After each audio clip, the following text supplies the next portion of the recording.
Thank you. Good afternoon, everybody. I'm Sumit Govind Sharma. I'm a founder director of this company called Monarch Hospitality. We've got 4 brands. We've got Eve, K, Sera Sera, Tat, and Surena. I'd like to introduce my fellow speakers. So we have Mr. Amit Jambhotkar. I've spelled it right, right? She just said Amit. Then we have Abhijeet Anand, who's the founder and CEO of AB. It's AB Coffee or Up Coffee? Up Coffee. Baad mein nahi, Ab. Now. Okay, and then we have Mr. Nitin Mathur, who's again the COO of EHB International. And of course, Mr. Ashwani Singh, who's the managing partner of 35 North Ventures. I had requested Nusra not to start lunch, but I think they've already started because the hall is completely empty. And we are also hungry. Okay. So the topic which we have today is profitability is the new growth. And so I'll start now with open stage. I'm a little nervous. Hope everybody's not nervous. Okay, so my first question would be to Ashwani. What's the biggest red flag you see in a restaurant pitch today? Well, one of the biggest red flags which we see is when people talk of very generic data to say that, look, I'm operating a particular QSR or restaurant chain and otherwise, and this is the overall demographics which come up. Right. And the good and bad part of being a country with one of the largest population in the world is that you would always have a crowd in any city, any this thing. But the point is that do you have the right set of people who would make your business profitable? And again, in what time duration? So eventually, yes, 10 years down the line, you may make it. But as a fund, we are looking at from a limited time frame. So that comes up. The other part is when people come and say, well, eventually we'll be profitable. So that eventuality is there for a lot of people who've, it works on others' money. And that's one thing, when you look at people who have been successful, done it, you would see that they're generally the first venture or something is where they put in their own and friends and family's money. And the question which I asked them at that stage is that would you do it the same way if it was your own money? So if you were to put that rational, then automatically a lot of these red flags go away. So for you, ROI would be how many months in a restaurant space? See, it actually depends in terms of what type of a restaurant we're talking about, because you can't classify restaurants as one go, right? If I'm looking at fine dining, which means that you've got your location, you've got the piece part. So I would then look at maybe between an 8 to 14, 15 months, depending on how much of capex has gone in. Right. Okay. So stuff, so that in place like Bombay and a few other lots, it's also the rentals which matter a lot.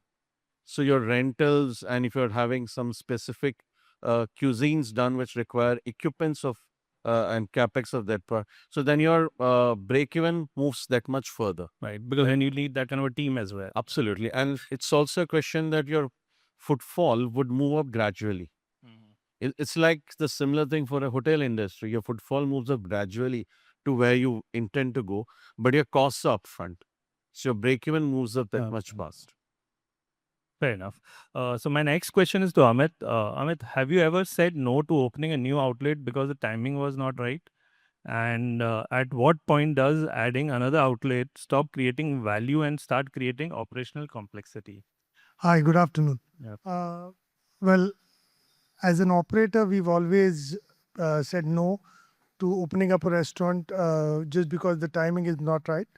Also, at times, I refer to the quote what Silk Smitha said in the one of the movies, saying entertainment, entertainment, entertainment. Similarly, our industry, I think, thrives on location, location, and location. If your location is right, you've done your feasibility report beforehand, and you've kind of done a market survey as to what would work and what would not.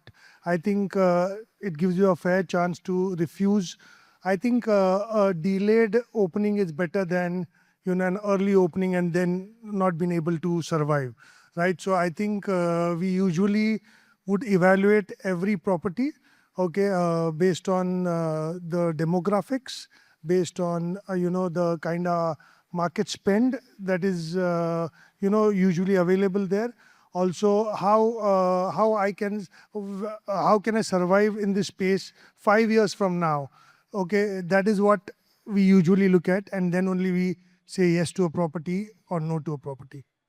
So location, of course, is the most important factor, right? Right. Because we've also been And into timing also. timing, yeah. So we've also been in hospitality only 4 years. Of course, you guys are stalwarts. We are a new baby. I think you are also as old as us. So we've also burned our fingers. Obviously, I'll not name the place, of course, but we also burned our finger very badly because of a bad location.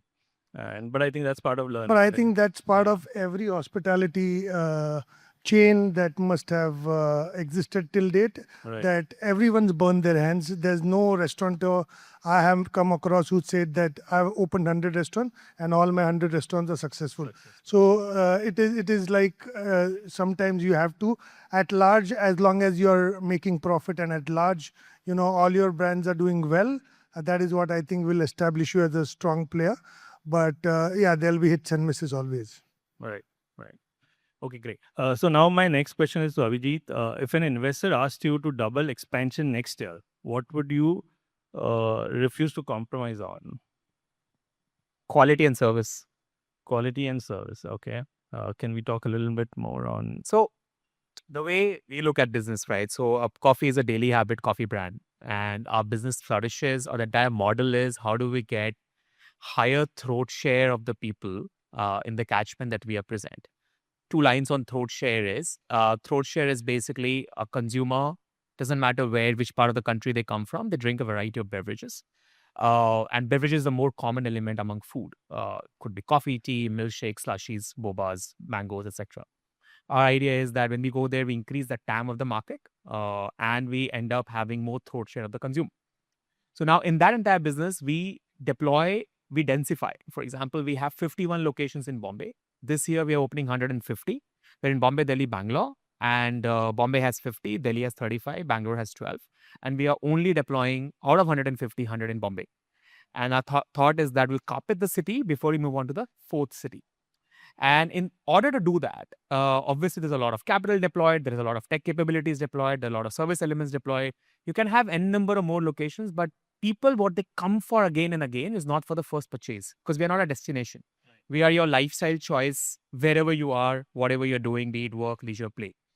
So in that case, two things that stand out that defines frequency and repeat is service. How do the consumer feel when they grab that cup of coffee, protein, matcha, boba, whatever they did? And second, is the quality consistent at a network level? At a 97 store location, is the coffee made by Farooq in Delhi or Aman in Bombay is exactly the same, because for them, that's what they want in their protein Americano, or that's what they want in their vanilla oat milk matcha. For me, I can open as many as I want, but that will help me probably show that I have 250 locations. But if my quality and service quality goes down, today or tomorrow it will bite me back. So I'll never put the paddle on acceleration without making sure that same experience and same quality can be repeated at a network level.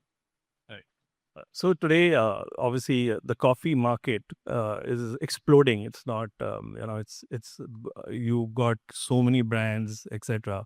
So how are you differentiating from the other brands? So there is a third wave. There is Starbucks. There is now Coffee Island has come in. There are so many brands. So how do we differentiate as compared to the others? Yeah. So to start with, I don't call none of them as competitors. I call them peers. We're in a very different business, right? So if all the names that you took are more competition to a fine dining restaurant, not to us, to you guys, because all of you lease 2,000 to 5,000 square feet space. All of you are in a table turn business. But the beauty of your business is that your AOVs are higher. I'm not a cafe. I'm your daily pit stop. My business runs on repeat and frequency. For abcoffee, an average app consumer, people who order on the app, orders 17 times a month. There's no cafe in the country which does that. 17 times A month. Wow. One customer, right? We pre-sell through our subscription plan. We sell 60,000 cups of coffee every month today. This is by current data for the next month. So people pay us 60,000 cups today to be consumed in the next 30 days. Now, that's a very, very different और business. क्या चाहिए यार? Brilliant. It's a very different business altogether. So in that case, for me, the names that you took are not my competitors. They are doing a phenomenal job when it comes to a third place, when it comes to that I want to sit in and I want to consume a product. Other than that, for me is, as I said earlier, we are in the business of throat share. We're your daily habit coffee brand. If you look at around the world, let's take an example in the US. US chain in India, the way they operate in India and a US chain in the US is absolutely different. There they are the daily pit stop. Here they're an experience. Take a China for an example. You have the same chain there which operates 8,000 locations. Then you have the likes of Luckin which operates 35,000 locations, which are our format. One is more of a destination. Second is more of a daily habit. So for us to say in one single line, how do we differentiate? For us, we are your daily choice. We give you great quality products, single origin coffee or matcha or protein at a price that you can consume daily. And hence our business is frequency and repeat. Nice. So my next question is to Nitin. Can chasing margins ever damage guest experience? And one more question is, premium dining has traditionally been harder to scale than quick service. How do you grow without making exclusivity feel ordinary? Both are great questions. Let me attempt the first one. So, these are two different things what we are addressing. Customer satisfaction, guest satisfaction versus profitability are two things. Every organization should attempt both. Right. You know, you should look at your margins very carefully because that's why you're there in the business. You have to make a profitable business, but that doesn't mean that, you could isolate the guest satisfaction, because ultimately when a guest walks out of your restaurant unsatisfied, even if you have made 60% EBITDA on it, he'll never come back to you. So we are in the business of repeat business. We have to make sure that our guest satisfaction is on a ultimate level, and that's why we make sure that every guest is treated as a VIP. Every guest gets what they need to get in that format, whether it's Indian accent, which is the fine dining, Cormoran, which is the fine casual, Hosa, Fireback. They all have their brand standards. Irrespective of the cities, irrespective where you're dining, you have to get the guest satisfaction. Now, those teams need to make sure that, they are running the business profitably. There are various businesses which run on a certain EBITDA margins. Like Indian accent is on a very high EBITDA margin, but that's not sustainable in a casual dining or a cafe. But that does not mean that the cafe and the casual dining will not perform in terms of EBITDA. So there needs to be measures individually in different brands to make sure that the profitability is high, and the ultimate mantra is to get the guest satisfaction in. And yes, well, in scaling up of fine dining is concerned, yes, of course, it's very difficult because, as I was telling you a little while back, it took us 7 years to get Cormoran kind of a site. We opened Cormoran in 2018 in Delhi, in Gurgaon. And it took us 7 years to get the same kind of a location in Parel in Bombay. That's huge. That's huge because we didn't want to give anyone a chance to say that, okay, I dined in Cormoran Gurgaon, but Cormoran Bombay is not the same. We do get a lot of this, that, people dine in Indian accent New York and then they say, okay, that's food is greater than Indian accent Delhi. That keeps happening. But scaling up of our brands, we are a bouquet company. We have 8 brands and everything is distinct. We have 4 Indian brands. We have Indian accent, we have Cormoran, we have Hosa, and we have Chor Bazaar. All 4 are different. So to scale up requires a particular, like you said, location. Our mantra is location. So we need to really look at the right location for our brands. And we're not into franchising. We own and operate all our restaurants. So it's up to us. Nobody's putting a gun on our head to expand and falter.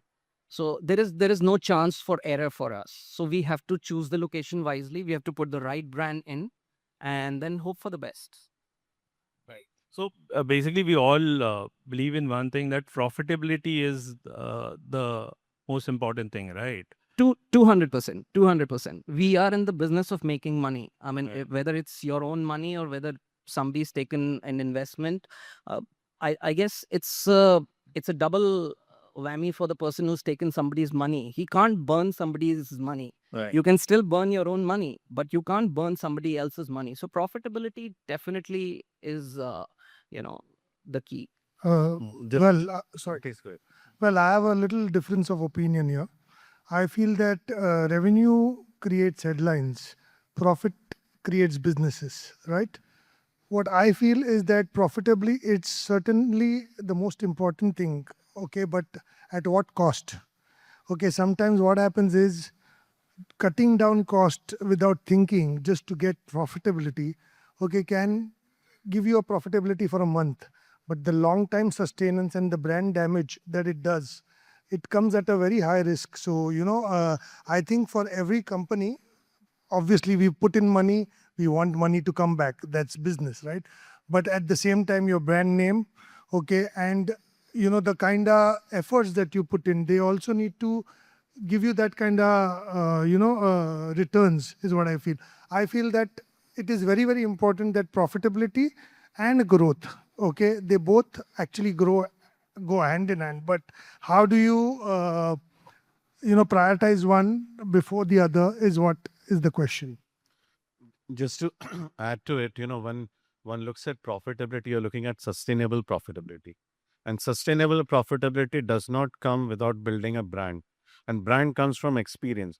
So irrespective of whether you make a 10% margin or a 60% margin, in any B2C business, unless you're serving the customer nicely, regularly, and he understands that this is the level of service I will get, irrespective of which place I go, that's when your brand, and brand is what builds the value. Right.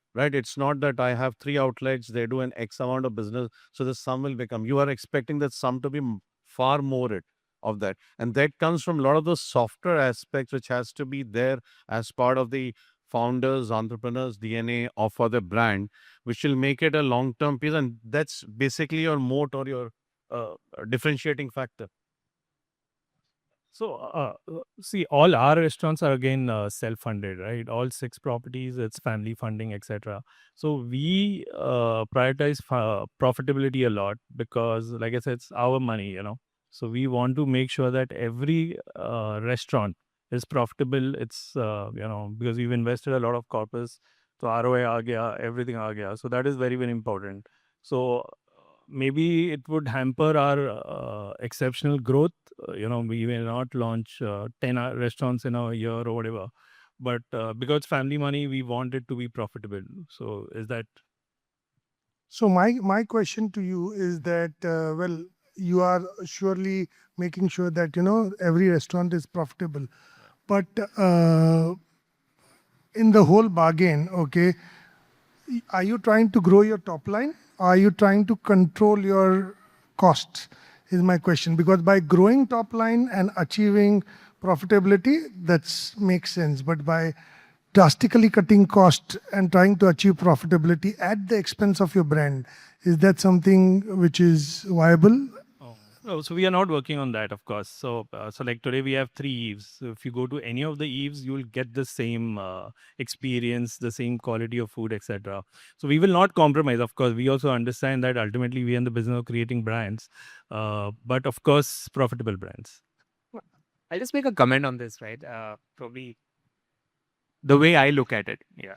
I think for many years, and I'm an outsider to the F&B, been doing this for the last 4 years. The way I look at F&B business, and not just this, many other businesses which involves expansion. A lot of us glamorize number of locations, right? We operate 100, and we think our first benchmark, the first day we'll hit a milestone is 1,000.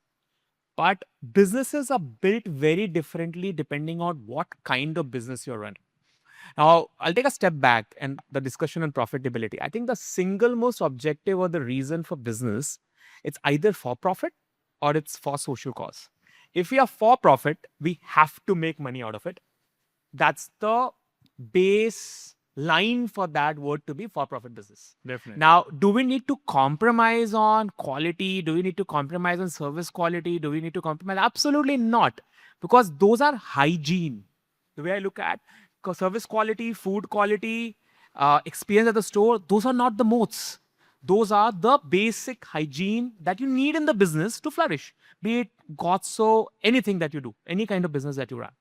What then actually becomes the moat are the factors that either helps you with scale or either helps you expand the top line in the same particular restaurant. My business flourishes because I need to do 1,000 locations to be a 1,000 crore revenue business. Other businesses could just be 50 locations doing a 1,000 crore revenue. Right now, again, does the 50 location need to be 100? If the aspiration is for those 50 to become 100, the aspiration by design could be a failure. And when there is a mismatch of the DNA and the business type, that's when actually wrong businesses are. That's when you start biting yourself down. That's the way I look at in terms of different businesses. Obviously, the most of us here are, excluding me, are in fine dining. Fine dining is a complicated business. It's a business where you are dependent on chef. It's a business that's extremely dependent on service quality, extremely dependent on customer and guest experience. Customer has decided to has made you a destination. Has decided I'll spend 2 hours today at Eve or an Indian accent and say I'm going to go there. I'm going to dine this. Still, you're not visiting Eve. Sorry. Still, you're not It's visiting. due on me. My wife wants it. So now in that case, it's a very different business. So for you, if I was running fine dining and I said I'll do 1,000 in 4 years, I should be mad if I was doing that. I totally agree with you. Totally agree with you. Fine dining. I mean, we are now finding it difficult to have the third Indian accent in India. Yeah, we mentioned that. You know, there are cities which are promising, but we're doing our due diligence. We're finding the right space. There are three. One is New York, one is Delhi, one is Bombay. I'm struggling to find out where is the third city in India to do that.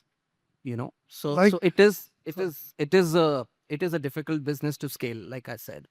Like But to- but like you said that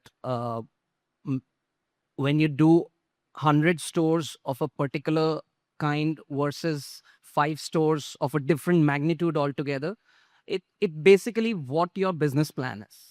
What do you want to achieve from that particular brand? So we have different brands which operate very differently.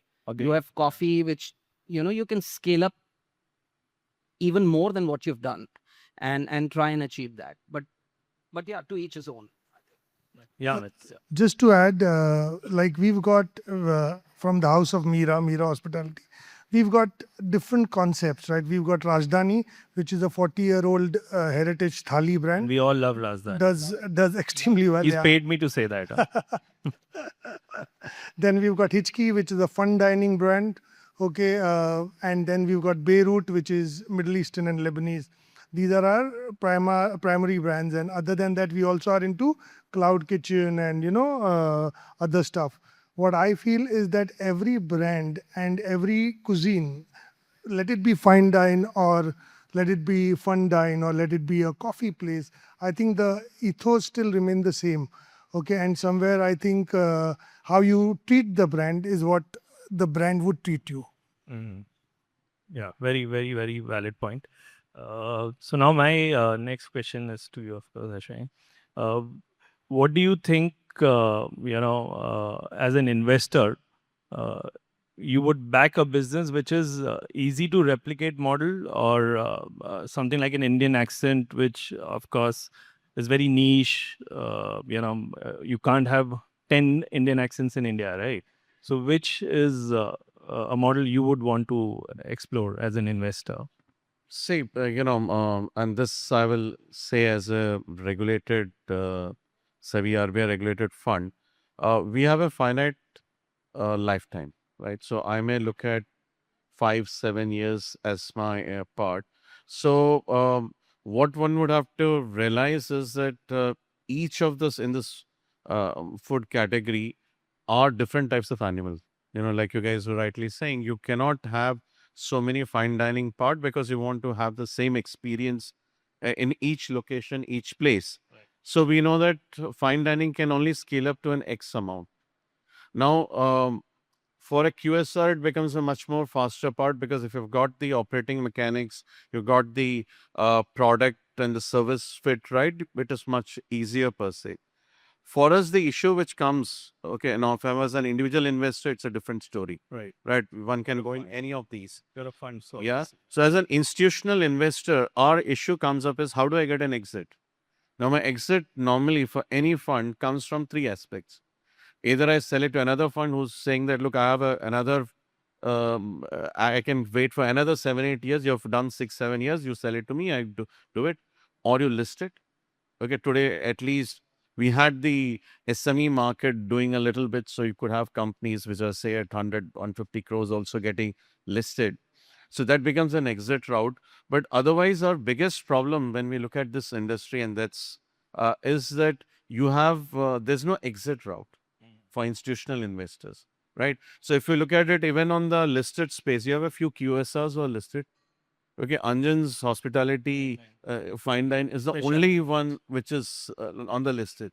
So, and I think that's where the challenge comes that we would love to go in this. Okay, I'm a foodie, so I'd love to look at it. But the point which comes up when I wear a hat from looking at fiduciary responsibility towards my investors, I say, well, even if they were to love to give me an exit, there's no way which is today possible, especially on the fine dining side unless you're say grouping 5 6 of different fine dining brands, that becomes a sizable number, Right. which can then be listed or sold as a bouquet, which could be possible, but we're not seeing the likes in India yet. Or you could look at a QSR part, much more replicable, much more predictable to an extent if you've got your initial operating metrics right. I think Barbecue Nation also is listed, right? Barbecue Nation is also listed. So my next question is to Abhijeet. What's your take on franchising? Uh, so we don't franchise. We operate all the 100 stores ourselves. And my take is, I go back with thinking process that with all fairness, pure love India, we are a low trust economy, right? When you are operating in a low trust economy, it's extremely difficult to outsource something which is already extremely difficult. I come from oil and gas. And when I started the business, I thought oil and gas se mushkil kya hoga? 54 degrees Celsius, working in the ocean, working in the desert, and all by 4 people drilling oil. Usse zyada mushkil kuch nahi ho sakta. And I can tell you, and with all the stuff that you guys have put in for decades, I don't think there is a, and I thought airline is the benchmark. I don't think there is a more difficult business than food and beverage in the world. It's a thin margin business. You do like lakhs of transactions in a day if you're operating a network. You have hundreds of people, making your products which are live. And then you have thousands of customers purchasing from you who come from around the world to consume that beverage. And everything has to just go right every single time for the product to be right. It's an extremely, extremely difficult operating business. And if for all of us to manage, and I'm sure all of us will agree to that, for all of us to manage, it's a system that you build, the technological capability that you build, the training systems that you build, anything and everything around it. If it's difficult for us, I just imagine how will it be easy for a franchise? If I can't bet my money on it, why will I bet somebody else's money on it?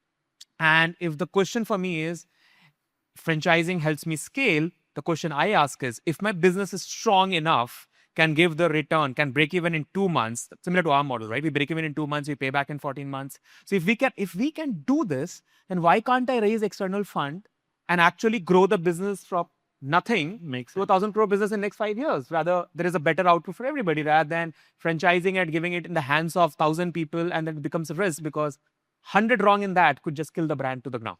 That's my take. There Very could be a personal. Compromise, yeah. You don't want to compromise. We don't. So that's my take on franchising. And that's why we are very clear that India is not ready for franchising at the moment in food and beverage. Again, very singular my take. I don't want to impose it on anybody else. Probably once you have built 1,000, 1,500 location footprint in our model again, then you can think of that the brand is so strong that if, let's say, 5 franchises go out of equation, you can just simply take a control over it, right? But for that to reach, there are only 2 brands which are more than 1,000 locations in the country, and both are not Indian, right? So in that case, they have not reached the scale, and that's one of the problems that's happening, that franchising reach faster, but that may just be a shortcut to down the drain. That's my take. Okay. Because if I'm going to a AB coffee to have a cappuccino, so I want that same to happen in all 100 outlets, right? Because Shortcuts on that, right? Right. Up coffee. Up coffee. Up coffee. My bad. Sorry. Up coffee. So AB is Amitabh Bachchan also. People in Juhu call it. Oh, is it? Location call it. It's coffee. Yeah. Just, Sorry. just to add to it, it's also a question that when you're looking out for a franchisee part, it depends on the industry. Do you have sufficient knowledgeable people of quality in that industry to give out on franchisee. You look at, say, on computers, you look at mobile and others, which may have franchisees doing their part. It is because you have a sufficient depth there where you can very well, in a way, hand over your brand to them and expect that there will be no damage to it, which you cannot do in food. Right. Food, of course, you can't. Very good point that you said. Where just to elaborate, for example, if I have an eyeglasses company, I can still franchise. The entire backend is me. It's just about shipping the product. If I'm a fashion store company, it's still easier to franchise. The end staff or the end store does not control much. In our case, the end star, I mean, for example, we say the barista partner is the face of the brand. Because the guy, you can have the best quality beans, best quality machines, outlet very well made up, best SOPs. The guy decides that the extraction from the beans to espresso is not 25 seconds, it's 27 seconds. The guy decides that the milk that I poured in the last cappuccino, which should have been stored in the chiller, was out not for 5 minutes at max, but out for 7 minutes. The beverage is gone. The customer is not coming back. And there are so many options out there that if you are not consistent, there's a world of choice. It's democracy. Okay. My next question to Nitin: which formats will dominate the next decade, apart from Indian accent? No, actually, fine casual is what will dominate the next decade. Fine dining has limitations, but fine casual with a great bar concept, is something which people are looking forward to. Cormoran, which is our very successful Indian restaurant brand, is a non-fussy brand. It doesn't have tablecloths. It's a community-style seating. It's got a very big beverage program. It's got a small plate, large plate format. So the guest is at an ease to order one small plate, one drink, and move out of the restaurant. He doesn't have to go through the whole shebang of going through a tasting menu. So I think world over, fine casual, bar-led concepts are here to stay. Great. So now next question is to Amit, because you obviously run brands which are multiple outlet brands, right? So does every successful restaurant need multiple outlets? Well, I would not completely say yes. Every successful restaurant, I think, at the end of the day, it again comes down to profitability. Okay, it's better to open 3 profitable restaurants than to open 100 and maybe then shut 30. Okay, so I would obviously say that, it has to be properly evaluated, and then only, I think, to add on to what he said, I think hospitality industry is one of the toughest industries, as he rightly said, because I just want to take 2 minutes, and I actually go back to my college days when I was doing my hotel management, and I used to think, why the entire world is having their college from 9 to 12, and why am I 9 to 6? Okay, after 6 o'clock, why am I doing waiting at hotels and bars and restaurants? And when everyone's enjoying, okay, when everyone's having their vacation, why am I doing vacational training somewhere? Okay, and on New Year's, on Diwali, everyone's enjoying, celebrating. Why am I working? Right? But now I realize is that they were just getting me trained that this is going to be your life, buddy. Not just that, how many external sources actually control the hospitality industry? It's like going to Ladakh. Any one of you in this room has been to Ladakh? I've been on a motorcycle, right? Every day you face a new enemy. Same is the case with hospitality. Everything is going good, you'll have a customer complaint. Everything is going good, you might have a BMC come and check your kitchen and I don't know, restaurants. Everything is going good, you will have a Zomato, Swiggy issue. Everything, I mean, the list is endless, right? But it is one of the most difficult industries to be in because, again, we are driven by people. Okay, as he rightly said, that fine dine restaurants actually are driven by people. I have had situations in one of my ex-restaurants which I used to run and operate. One day after taking salary, my entire kitchen team quit. They just picked up their bags and left. That's scary, yeah. Yeah, it has happened and it is happening. It is happening. It is scary, right? Even if I ensured that the salary is never delayed because I come from a I was never born an entrepreneur. I always have worked all my life in corporate sector and then started to set my own restaurant. I realize is that how important it is to pay salary on the right date. And these days, people are actually jumping for even 500,000 bucks. That's making it even more worse. Plus apps coming in daily. Okay, I recently heard of an app where you can hire a maid at home and stuff like that. I mean, this happened to the industry a couple of years back when call centers started. Now with all these apps coming in, I think it's getting difficult by the day. Finding your staff is such a big challenge, right? And retaining them. I think we should all ponder over that. So basically getting the right people and then retaining them, because you will end up training them, do so many things, etc. And then you, like you said, 500,000 rupees ke liye they will quit. And then your entire thing is going for a toss. That's, sorry, you were saying that. I just wanted to add one more layer of complexity, especially when you look at fine dining, and normally when on casual restaurant.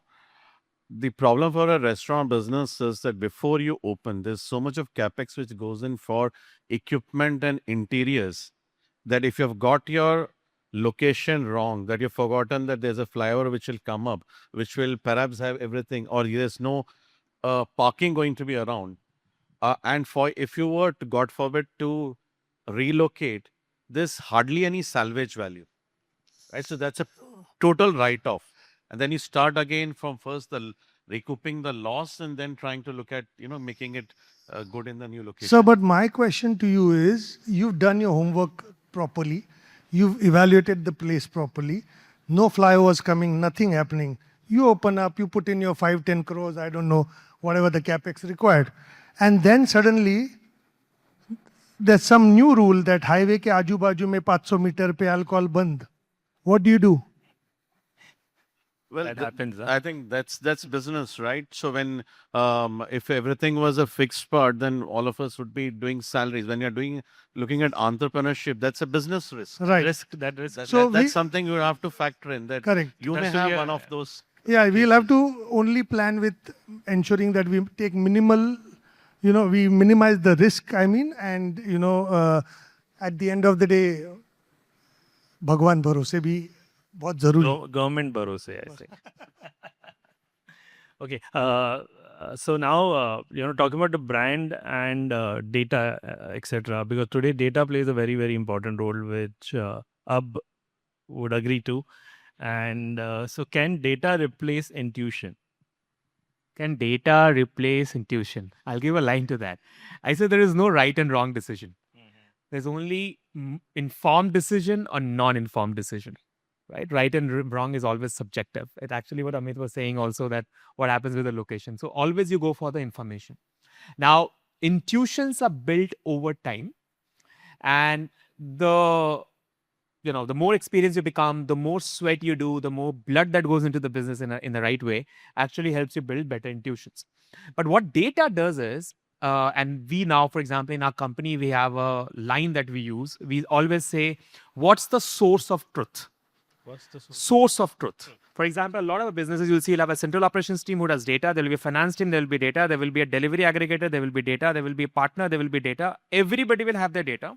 The problem is, everybody's data is right.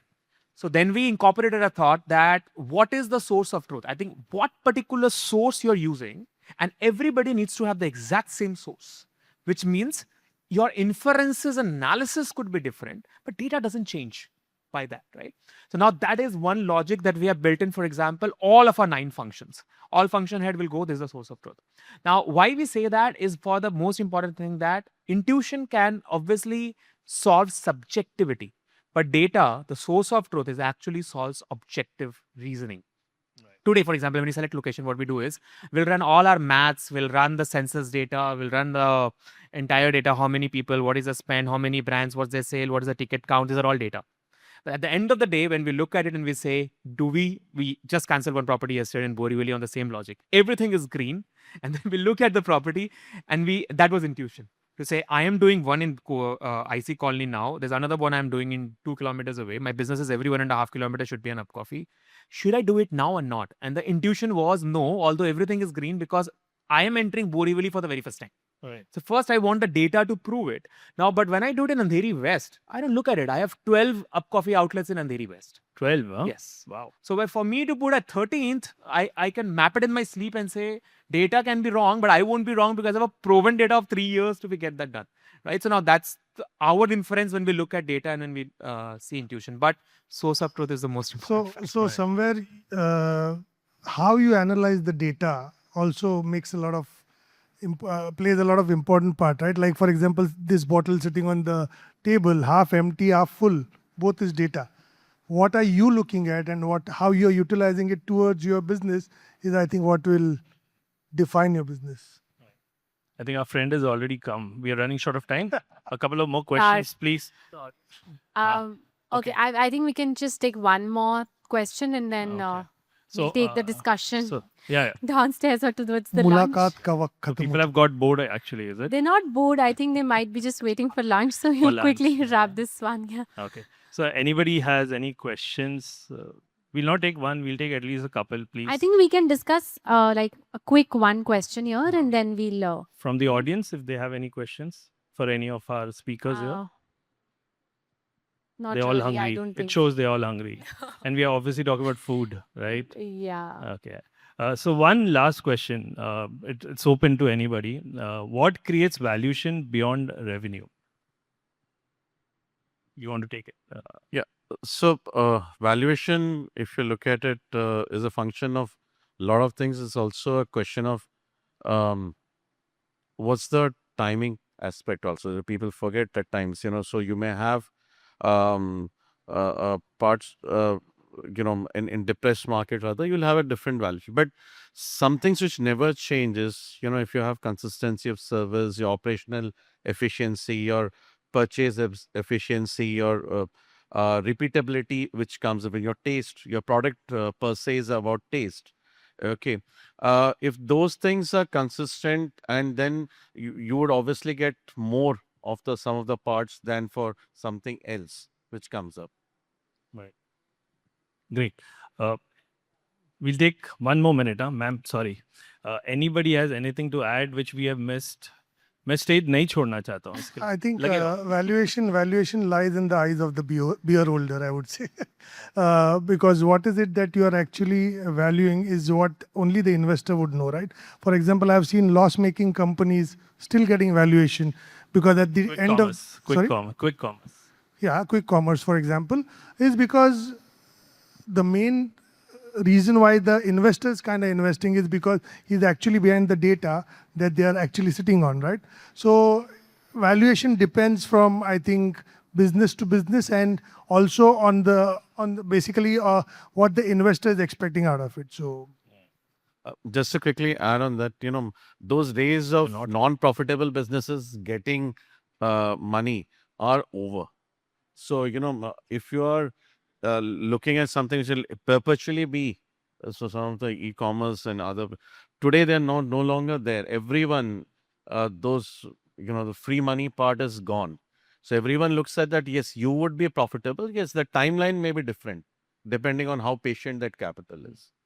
Or an exit route, like you said, because... So the next guy is also looking from the same metrics, right? So there's no one who's saying that, look, I'll fund a unprofitable business, then I'll give you an exit and I'll continue to hold it.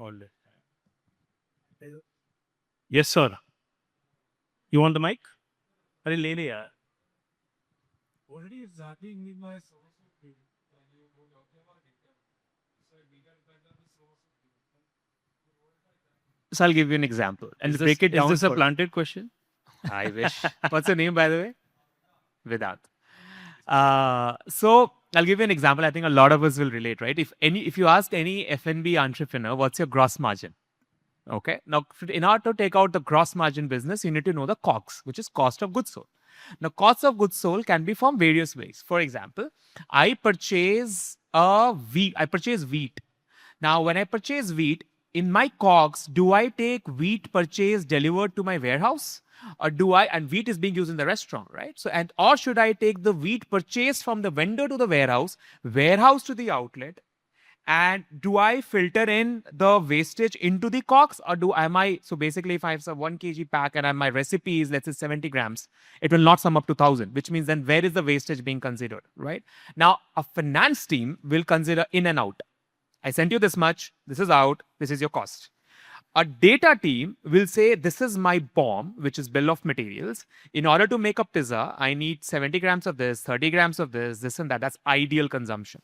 Now, what's the source of truth? What do you take in the P&L? If you don't establish at a company level, you will have a BOM made from the central ops team, and you will also have the cost made from that. And then you ask the same question to a supply chain manager, because all of these guys are considering the purchase and dispatches and cost. So, and I can tell you, if you ask 100 people, 99 will be confused.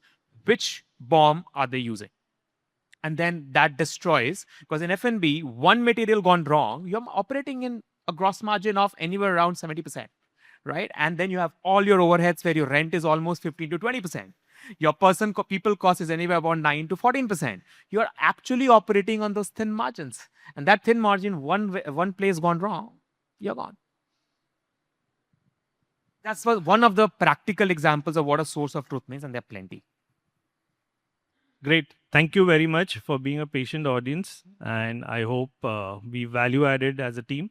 I've learned a lot from my fellow speakers. I hope everybody's taking back something, apart from the lunch, of course. Thank you.